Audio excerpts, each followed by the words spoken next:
Se dois irmãos brigaram feio, é porque na véspera um deles recebeu a visita de um inglês.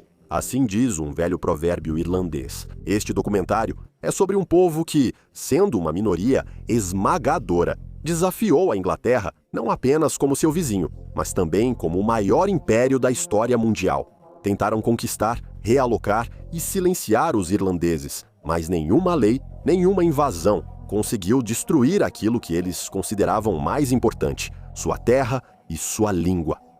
Vamos contar como começou essa resistência, como ela se transformou em fome, guerras e rebeliões e na luta pela sua fé. E, o mais curioso, que planos secretos de Londres, Vaticano e Washington foram executados na Irlanda. A Ilha Verde, como era a Irlanda antes da chegada dos ingleses, ela era um país independente, com seu próprio sistema político, leis e cultura, e o governo era baseado em laços de clã. A base da sociedade era o clã, uma grande família unida por uma origem comum e pela terra. Cada clã tinha um chefe, chamado Ri. Ele não era um governante absoluto. Seu poder dependia do conselho dos anciãos e do consentimento dos outros clãs. Vários clãs se uniram para formar um grande reino. É assim que se parece o mapa das terras irlandesas, datado de aproximadamente o ano 900, com os maiores reinos: Leinster, Munster, Connacht, Ulster e Meath. A região central, onde ficava a residência dos Altos Reis. Acima dos reinos estava justamente o Alto Rei da Irlanda, mas o seu poder era mais simbólico. Ele atuava como um mediador entre as regiões e não como um rei ditador clássico. O sistema era como uma aliança de clãs, com decisões tomadas por negociações e tradições, não por ordens. O direito na Irlanda era chamado de brehon. Recebeu esse nome da palavra brehon, como eram chamados os juízes profissionais. Esses juízes sabiam as leis de cor e se ocupavam da resolução de disputas. O direito brehon existia muito antes do sistema inglês e não tinha equivalentes na Europa. Ele se baseava não em punições, mas na reparação de danos. Por exemplo, se alguém cometesse um crime, deveria compensar o prejuízo da vítima de acordo com sua posição social. A educação na Irlanda se desenvolvia através de mosteiros e escolas. Os centros monásticos formavam não só sacerdotes, mas também médicos, juristas e escribas. A Irlanda foi um dos principais centros de erudição na Alta Idade Média. Aqui copiavam livros, preservavam textos de autores antigos, criavam suas próprias crônicas e registros históricos. Por isso, os irlandeses mantiveram muitos conhecimentos que se perderam em outras regiões da Europa na época. Além disso, os próprios anglo-saxões iam à Irlanda em busca de conhecimento teológico, como, por exemplo, Alfred, rei de um dos reinos anglo-saxões, e monges irlandeses espalhavam o cristianismo primitivo e ensinavam a alfabetização na própria Inglaterra. A cultura desempenhava um papel importante na vida social.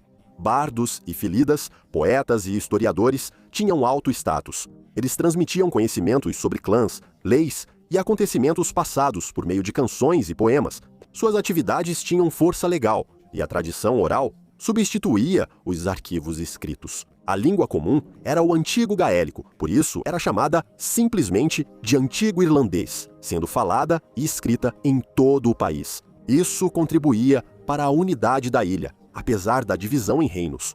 Nessa língua eram criadas tanto as leis quanto a poesia. A religião também tinha suas particularidades. O cristianismo chegou à Irlanda no século V, mas a igreja se desenvolveu de forma independente de Roma. Os mosteiros irlandeses tinham grande autonomia, e aqui o cristianismo se misturou com tradições locais, festas, rituais e a veneração da natureza. Por causa disso, a igreja irlandesa era diferente da do continente e contava com o apoio do povo. A economia era agrária, com agricultura e pecuária como principais atividades. A terra pertencia aos clãs, e cada membro tinha direito a um lote para trabalhar e obrigação de participar dos assuntos comuns.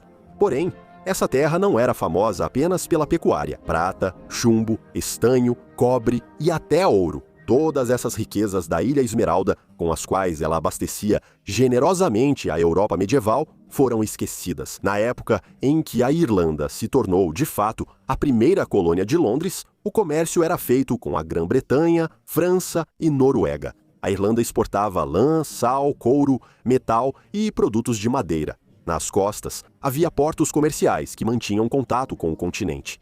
A estrutura militar também tinha suas próprias regras. Cada clã possuía sua própria milícia, mas não existia um exército permanente. As guerras entre os clãs eram raras e limitadas. As batalhas aconteciam segundo regras previamente estabelecidas e procurava-se minimizar as perdas. O principal objetivo desses confrontos era restaurar o equilíbrio de poder e econômico, e não destruir o inimigo. Por exemplo, para limitar a escala do conflito, os celtas praticavam duelos antes da batalha. Uma série desses duelos decidia o resultado do combate, após o qual o lado derrotado recuava. O épico irlandês retrata a guerra mais como um esporte, focado em incursões e caçadas, e não em conquistas territoriais organizadas. A Irlanda, antes da invasão, era uma sociedade desenvolvida, com leis, cultura e uma estrutura estável. Aqui já existiam formas desenvolvidas de poder, um sistema judicial próprio e uma tradição escrita. O povo vivia segundo regras claras, transmitidas de geração em geração. Quando a Inglaterra iniciou suas campanhas, ela se deparou com um povo que já possuía estruturas estatais, língua, leis e fé. Os irlandeses sabiam quem eram e como queriam viver, por isso não aceitaram a submissão e começaram a resistir desde o primeiro dia. A resistência é uma etapa importante no caminho para a vitória. Ela geralmente surge justamente antes de mudanças significativas e conquistas na vida. Quem sabe, se os irlandeses não tivessem resistido e lutado por sua terra e cultura, como poderia ter sido a história futura do seu povo? O século XXI trouxe um novo tipo de guerra, a cibernética. Aqui, em vez de artilheiros, atuam hackers, e são eles que podem derrubar as fortalezas digitais do adversário. Nem todos os hackers são clandestinos. Especialistas do bem acham vulnerabilidades legalmente e recebem boas recompensas. Invasão. Os normandos foram os primeiros a conquistar a Irlanda em 1169. Apresentando sua missão como religiosa, pouco depois, o rei da Inglaterra, Henrique II, não quis ser original e, sob o mesmo pretexto de missão religiosa, recebeu a bênção do Papa para a conquista. O Papa escreveu ao rei que, em sua causa piedosa, o próprio Senhor o ajudava. Como os irlandeses haviam esquecido o temor a Deus e seguiam caminhos perigosos do vício, o Papa pedia ao rei da Inglaterra que os conduzisse às leis do cristianismo. Antes das campanhas militares em massa, a Inglaterra já demonstrava interesse pela Irlanda. Comerciantes e emissários ingleses visitavam regularmente os portos irlandeses e, por meio desses contatos, havia a troca de mercadorias como lã, mel, gado e metais. Paralelamente, o rei inglês Henrique II enviava seus representantes disfarçados de comerciantes e sacerdotes para coletar informações sobre a riqueza das terras, a estrutura dos clãs e o tamanho da população. Essas missões de reconhecimento ajudavam os ingleses a identificar territórios únicos, vulneráveis, reis resistentes e possíveis aliados. Claro, era necessário criar uma justificativa ideológica para a solução final da questão irlandesa. Um papel fundamental nisso foi desempenhado por Gerald de Gales, que primeiro participou da conquista normanda da Irlanda e depois se tornou próximo do rei Henrique II e tutor de seu filho João. No livro de Gerald de Gales, História e Topografia da Irlanda, o autor expressa abertamente admiração pelas riquezas naturais do país e, ao mesmo tempo, fala com desprezo sobre a população. Gerald de Gales via a criação de gado, base da economia irlandesa, como uma atividade inferior em comparação com a agricultura, que exige residência permanente em um só lugar. Toda a vida deles gira em torno do gado, vivendo como ele. Não progrediram, nem mudaram o estilo de vida dos pastores. Ele considera os costumes irlandeses, incluindo o modo de se vestir e seus cabelos e barbas crescentes, como barbarismo. Apesar de Gerald ter falado razoavelmente bem dos clérigos na Irlanda, os rituais religiosos e os casamentos lhe causavam repulsa. Esse povo não é puro, mas o mais mergulhado no pecado entre todos os convertidos e o menos instruído na fé. Eles não pagam o dízimo à igreja, não oferecem à igreja os primeiros frutos de sua colheita, não celebram casamentos entre eles. Existe também incesto. Aqui, vale esclarecer que eram criticados costumes celtas tradicionais e viáveis, como o divórcio e o casamento com a esposa do irmão falecido, visto como incesto por Roma. Segundo Gerald, os irlandeses são traiçoeiros, inclinados à traição e quebra de juramentos, o que não surpreende. Afinal, ao resistirem primeiro aos normandos e depois aos anglo-saxões, os irlandeses não viam necessidade de cumprir acordos temporários de trégua ou rendição e atacavam os conquistadores na primeira oportunidade, tentando restaurar sua independência. Um fato interessante: Gerald Walisky descreve a resposta do arcebispo irlandês à pergunta acusatória sobre por que não há mártires na Irlanda. Nosso povo, apesar de toda a sua barbárie, rudeza e grosseria, sempre respeitou e honrou os servos da igreja e nunca levantou a mão contra os santos de Deus. Agora, porém, vieram pessoas desses reinos onde já sabem e estão acostumados a fazer mártires. Agora, a Irlanda também terá seus mártires, como outros países. A afirmação de Gerald de que os irlandeses são bárbaros combinava perfeitamente com as ideias coloniais dos ingleses.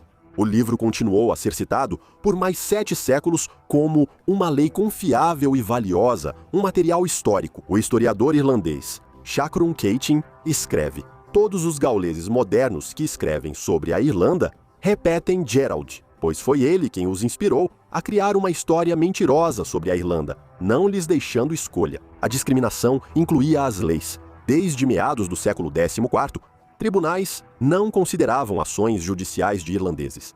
O réu, nesses casos, declarava que não era obrigado a responder pelo processo, pois o autor era irlandês e não uma pessoa de sangue livre. A frase sugere que a origem irlandesa era vista como equivalente à condição de não livre. Tudo isso privava os irlandeses que perderam suas propriedades de terra da possibilidade de recuperá-las algum dia pela via judicial. Além disso, havia outras restrições de direitos. As viúvas irlandesas não tinham direito à parte da herança de viúva, que normalmente era concedida às inglesas, equivalente a 1/3 dos bens que possuíam durante a vida do marido. Aos irlandeses era proibido fazer testamento. Durante vários séculos seguintes, as relações entre os governantes ingleses e a população da Irlanda permaneceram praticamente inalteradas. Os ingleses continuavam a subjugar os irlandeses e estes continuavam a resistir. Outra conquista da Irlanda começou no século XVI, durante o reinado dos Tudor. Foi justamente nesse período que os ingleses começaram a se formar como nação, no sentido moderno da palavra, e surgiu o nacionalismo inglês.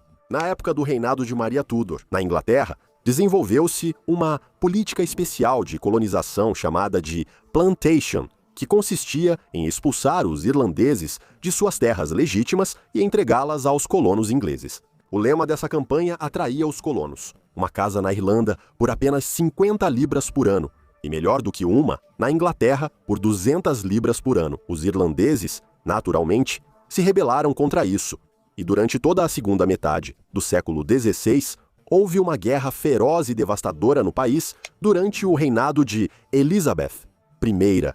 Dos 5 milhões de libras gastos em guerras com outros países, quase metade foi destinada à Irlanda. Os invasores seguem ativamente moldando a história de acordo com seus interesses para o povo conquistado. Por exemplo, o livro sobre o Estado irlandês, que foi publicado em 1596, foi escrito por Edmund Spenser, que viveu em seu castelo, na Irlanda, por 18 anos. Depois, o castelo foi incendiado na rebelião de Munster, forçando o autor do livro histórico a fugir do país. Essas pessoas se cercaram de barbárie e sujeira, como eu acho que o mundo nunca viu. Eles se comportam como animais em tudo, oprimem a todos, sem poupar nem amigos nem inimigos. Eles são ladrões, são cruéis, sanguinários e vingativos, se alegram ao ver execuções, são indiscriminados e desordeiros, são grosseiros e blasfemadores, estupradores e infanticidas. Foi justamente Spenser quem propôs uma linha específica de raciocínio que se espalhou amplamente nas fases posteriores da colonização.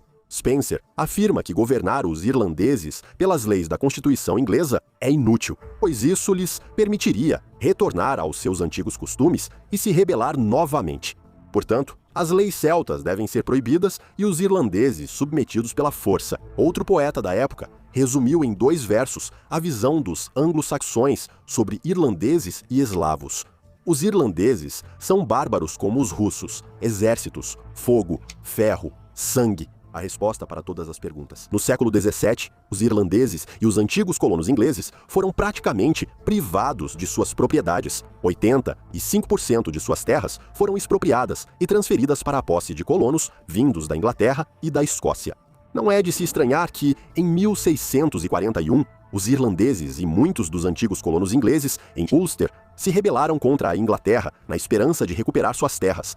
A sorte, no início, estava do lado dos rebeldes. Em fevereiro de 1642, a maior parte do país estava em suas mãos, mas aos poucos, eles foram expulsos pelas tropas inglesas. E já em 1649, Oliver Cromwell chega à Irlanda. Aí, em uma campanha militar em grande escala, esmaga a resistência dos irlandeses com uma crueldade nunca vista antes. Como resultado da operação punitiva de Oliver Cromwell, cidades inteiras foram destruídas em Drogheda e Wexford. Milhares de civis foram mortos por ordens diretas de Cromwell, que apresentava sua campanha como uma missão cultural e religiosa. Antes de partir, ele exortou seus soldados, dizendo que, assim como o povo de Israel, eles deveriam entrar na terra de Canaã e expulsar os ímpios e idólatras que lá habitavam.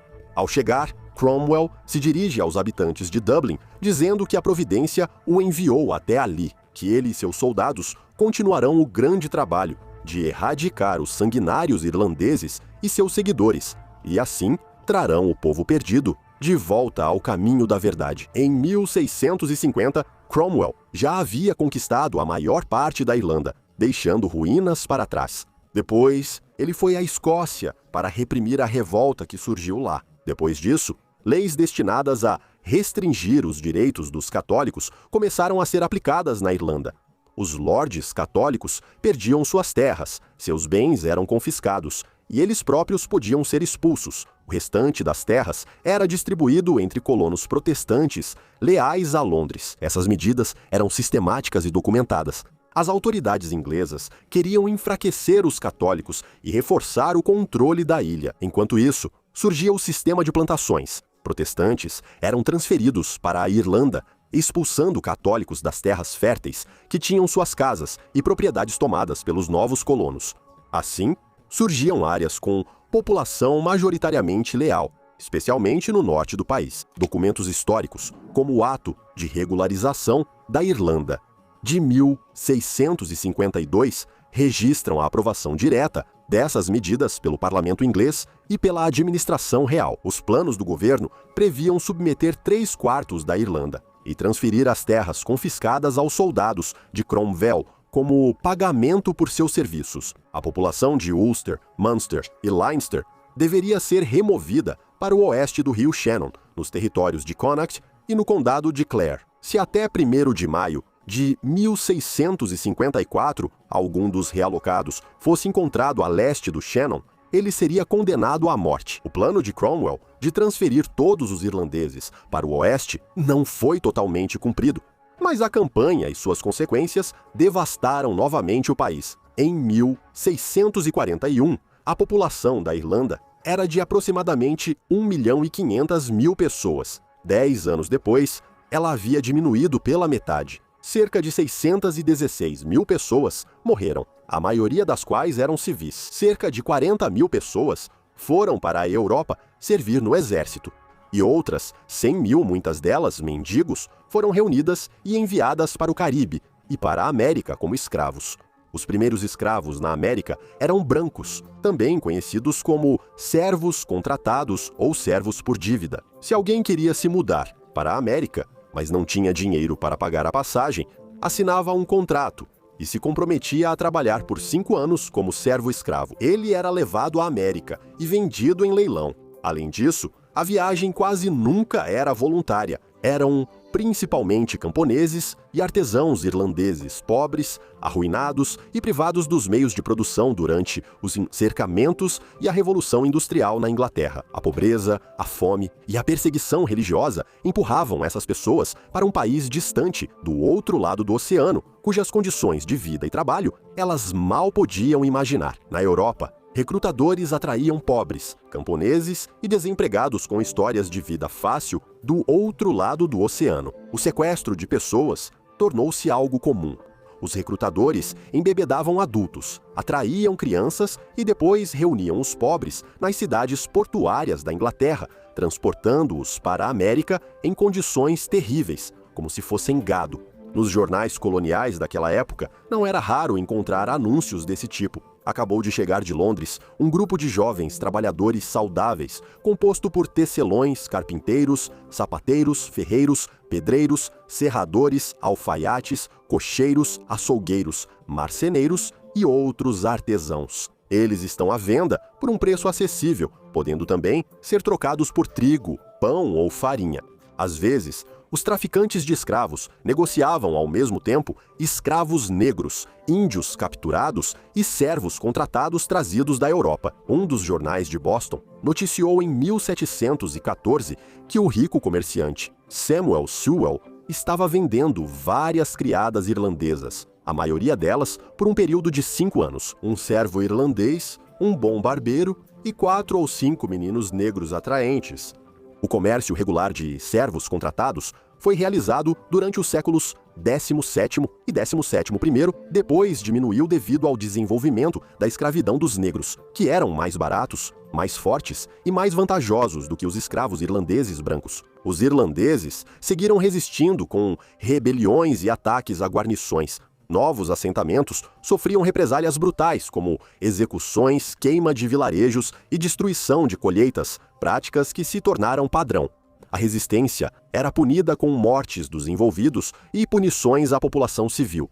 As leis contra os católicos, conhecidas como Pactos e Atos do século XVII, tinham um significado especial. Proibiam a posse de terras, a herança de bens e o acesso à educação. Os católicos não podiam ocupar cargos públicos nem servir no exército. Essas leis visavam impedir os irlandeses de retomar o poder e influenciar o governo do país. A pressão econômica vinha junto das ações militares e legislativas. Os irlandeses perdiam acesso ao comércio, à propriedade e à administração. Todas as ações eram centralizadas e coordenadas, como comprovam os documentos de arquivo. No século XVIII, com o domínio católico inglês consolidado, a política anticatólica tornou-se sistemática. Terras irlandesas confiscadas eram dadas a protestantes fiéis a Londres. As restrições à educação e ao serviço militar tornavam impossível a restauração da influência política e militar. A resistência continuava, mas organizar uma rebelião em grande escala tornava-se quase impossível. Assim, os séculos XVII e XVII primeiro consolidaram a estratégia da primeira Inglaterra em sua primeira colônia, o enfraquecimento sistemático dos irlandeses por meio da força militar, legislação e despejos. O povo perdia terras, direitos e independência econômica, mas ainda mantinha a língua, a fé e as tradições que se tornavam a principal força de resistência. A Grande Fome do século XIX foi, para a Irlanda, um período de enorme pressão por parte da Inglaterra, uma tentativa de suprimir completamente qualquer resistência da ilha. O evento mais conhecido desse período foi a Grande Fome de 1845 a 1849, cujas causas eram oficialmente atribuídas à má colheita. Mas pesquisas mostram que a administração inglesa bloqueou medidas eficazes de ajuda. Sir Charles Trevelyan, funcionário britânico responsável pelas medidas alimentares na Irlanda, e seus subordinados não forneceram alimentos aos irlandeses e proibiram a exportação de grãos que eram produzidos em abundância na ilha. Charles Trevelyan é conhecido por citações marcantes em seu trabalho na Irlanda. O verdadeiro mal que enfrentamos não é o mal físico da fome, mas o mal moral do caráter egoísta, teimoso e insubmisso do povo. O julgamento de Deus enviou a calamidade para dar uma lição aos irlandeses. E essa calamidade não deve ser muito suavizada. Essa foi uma política consciente. A fome foi usada para suprimir a população católica e aumentar o controle econômico da Inglaterra. O historiador irlandês Tim Pat Coogan, autor do livro Conspiração da Fome, o papel da Inglaterra na maior tragédia da Irlanda, escreveu o seguinte: todo o esforço possível das organizações locais para alimentar os famintos foi frustrado e destruído pelo governo britânico, que pretendia dar uma lição aos irlandeses. Isso não foi desastre natural. A Irlanda produzia comida suficiente para alimentar os famintos, mas os camponeses eram obrigados a vender a colheita para pagar o aluguel. E durante a fome, navios carregados de cevada, aveia e gado partiam das costas da ilha. John McTatchell, líder do movimento revolucionário Jovem Irlanda, escreveu em desespero: enormes rebanhos de vacas, ovelhas e porcos partem a cada maré baixa de cada um dos nossos 13 portos rumo à Inglaterra, e os proprietários recebem o aluguel e vão gastá-lo na Inglaterra. E centenas de pobres deitam-se e morrem ao longo das estradas por falta de comida. No mesmo ano, o jornal Times comentou friamente: do nosso ponto de vista, consideramos a praga da batata uma bênção. Assim que os celtas deixarem de ser devoradores de batata, eles começarão a comer carne. Quando conhecerem o sabor, estarão dispostos a trabalhar para consegui-la.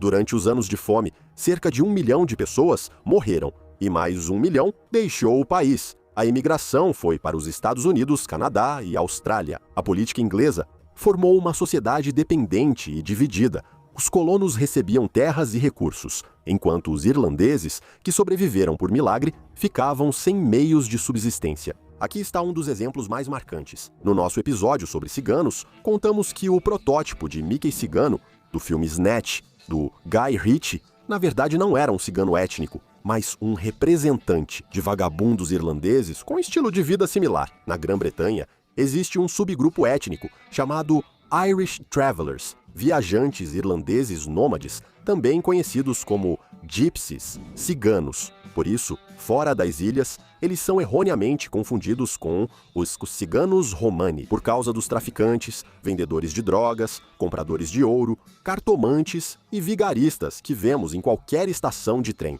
Na verdade, os Irish Travelers são irlandeses comuns. Apenas se tornaram sem terra após as conquistas de Oliver Cromwell. Eles seguem nômades, vivendo em casas sobre rodas e mudando de acampamento desde aquela época. E vivem em grandes famílias, em acampamentos especiais, em grandes e unidas clãs. E não levam as crianças para a escola. As famílias são patriarcais, tradicionais, ou seja, fortes, pois as mulheres lá cuidam exclusivamente dos afazeres femininos, têm 3 ou 4 filhos e administram a casa. Os homens ganham dinheiro de todas as formas legais e ilegais.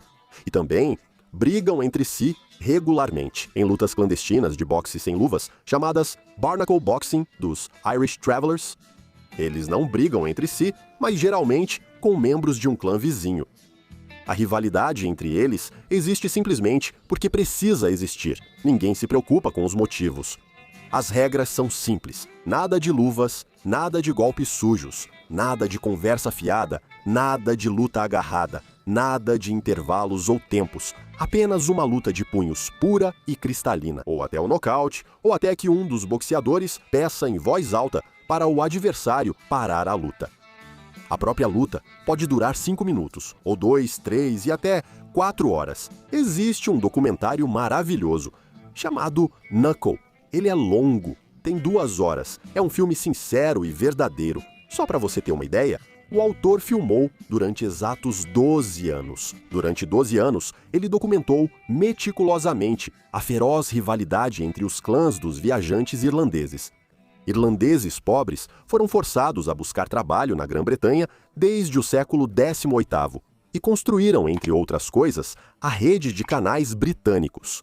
A Grande Fome provocou um êxodo em massa da população da Irlanda, e o racismo contra os imigrantes irlandeses na Inglaterra e na Escócia assumiu formas verdadeiramente catastróficas. Os jornais ingleses daquela época escreviam assim: entre o gorila e o negro, certamente há um abismo. Um animal que ocupa uma posição intermediária entre o gorila e o negro pode ser encontrado por pesquisadores curiosos nos bairros mais imundos de Londres e Liverpool. Ele veio da Irlanda, de onde foi forçado a emigrar, pertence à família dos selvagens irlandeses. Às vezes, ele suja tudo ao seu redor quando está excitado.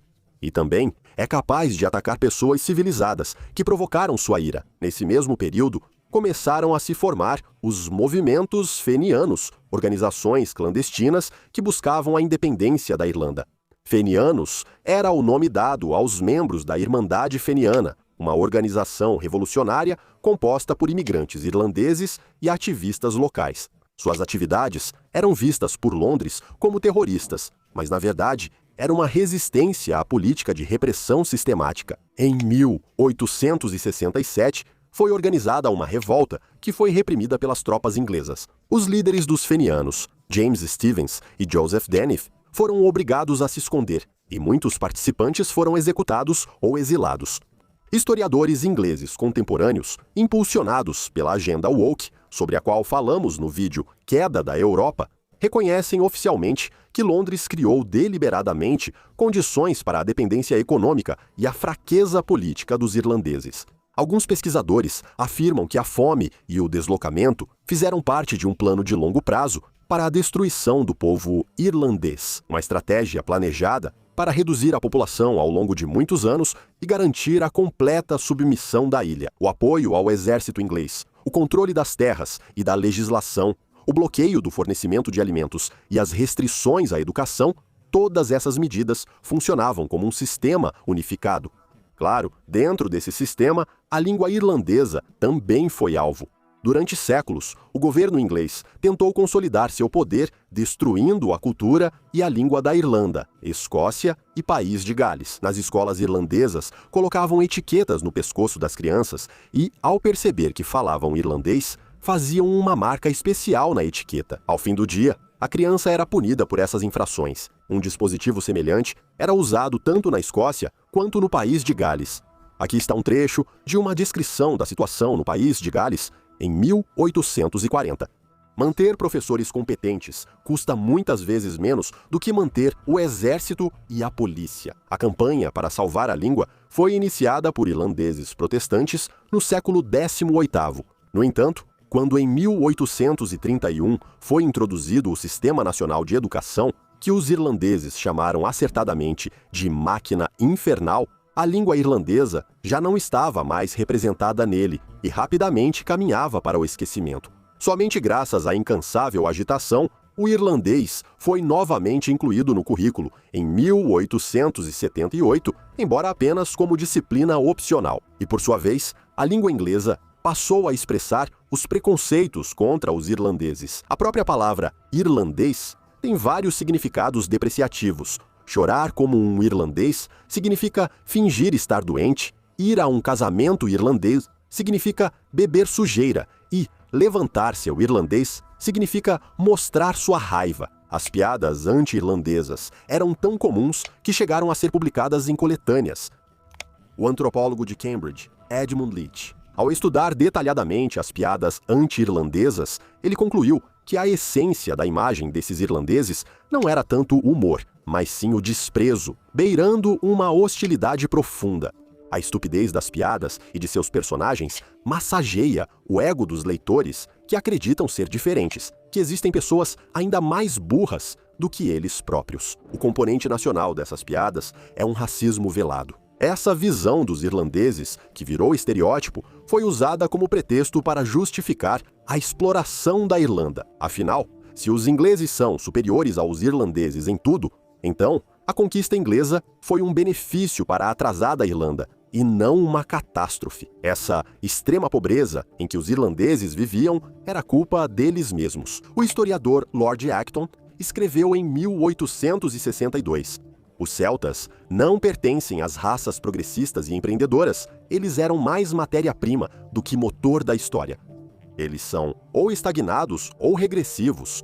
Persas, gregos, romanos e teutões são os únicos criadores da história, os únicos criadores do progresso. Outras raças possuem uma língua desenvolvida, uma religião sofisticada, desfrutam do luxo e da arte ligados a certas conquistas da civilização, mas não são capazes nem de transmiti-las, nem de desenvolvê-las.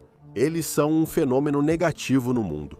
Os chineses são pessoas desse tipo, assim como os indianos e também os eslavos, que pertencem à mesma categoria, celtas gauleses, celtas das nossas ilhas. Eles também aguardavam influência estrangeira para obter tesouros que, sozinhos, seriam inúteis. Alguns autores levaram as ideias de desigualdade racial até a conclusão lógica da solução final. Charles Dilke, que dividia a humanidade em raças valiosas, como os anglo-saxões, e raças inferiores, como os irlandeses ou chineses, observava o desaparecimento dos índios americanos da face da terra com total frieza. O desaparecimento gradual das raças inferiores não é apenas uma lei da natureza, mas também uma bênção para a humanidade. Um editorial do Times de 1865 observava com satisfação que os celtas estavam deixando a Irlanda e que os saxões estavam tomando seu lugar. Um país rico e fértil está sendo lentamente limpo no interesse e para o prazer da humanidade.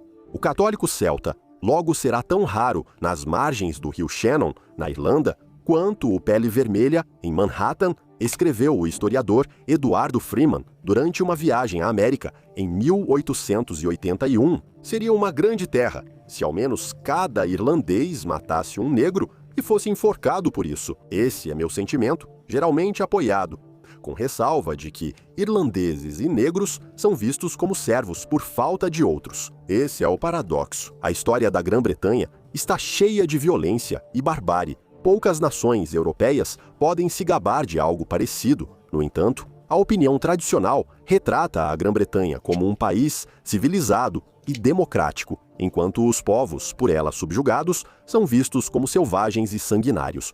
Atrocidades como o massacre de Cromwell, o tráfico de escravos e a exploração dos territórios conquistados são justificadas pela suposta superioridade religiosa, cultural e racial. Como resultado, muitos ingleses não conseguiam entender por que sua bandeira nacional era chamada de avental de açougueiro em outros países, e o próprio império era definido como um lugar onde o sol nunca se põe e o sangue nunca seca. Levante da Páscoa. Mas já chegamos ao século XX e foi nele que aconteceram os eventos mais turbulentos. No início de 1916, o movimento nacionalista irlandês estava em ascensão e, sob a bandeira da Irmandade Republicana Irlandesa, estavam sendo organizados planos para uma revolta em toda a Irlanda contra as autoridades britânicas. O ativista da língua irlandesa, professor e poeta Padraig Pearse, lidera a preparação. Nesse período, ele escreve: "Quando todos nós desaparecermos, as pessoas nos culparão, mas em alguns anos elas entenderão o sentido do que tentamos fazer." Também, entre os líderes da revolta, estão o socialista e líder do exército cidadão irlandês, James Connolly, e o poeta e estrategista Joseph Plunkett. Pearse assina a proclamação da República da Irlanda, lida em frente ao quartel-general da revolta em Dublin. A preparação incluiu a compra de armas, cujo fornecimento vinha da Alemanha, o treinamento de voluntários e uma mobilização cuidadosamente disfarçada. Estava planejada uma ação nacional. Na prática, a revolta ocorreu em Dublin por causa da inteligência britânica e divergências entre os rebeldes. A mini-revolução começou durante a Semana da Páscoa, ou seja, na semana seguinte à Páscoa, razão pela qual recebeu esse nome. No início da revolta, os rebeldes ocupam a principal agência dos Correios e outros edifícios estratégicos. Os tribunais dos 4 distritos eram o edifício mais importante e centralizavam o poder judiciário. Também eram uma grande construção no centro da cidade, cujo controle dava vantagem nos combates de rua.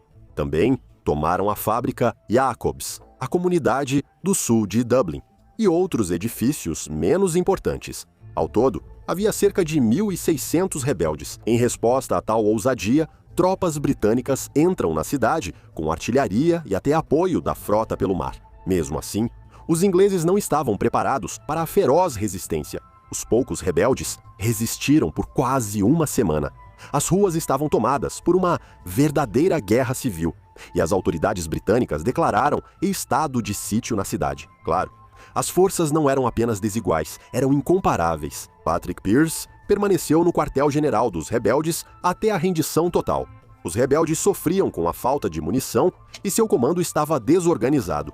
Em 29 de abril, Patrick Pearse assinou o ato de rendição, no qual se declarava que, para evitar mais massacres de civis, os membros do governo provisório decidiram pela rendição incondicional. Após a repressão à Revolta da Páscoa, as autoridades britânicas executaram 15 líderes, prenderam milhares de pessoas. As prisões, julgamentos e execuções foram públicos e rápidos. O general John Maxwell queria fazer dos executados um exemplo para a população.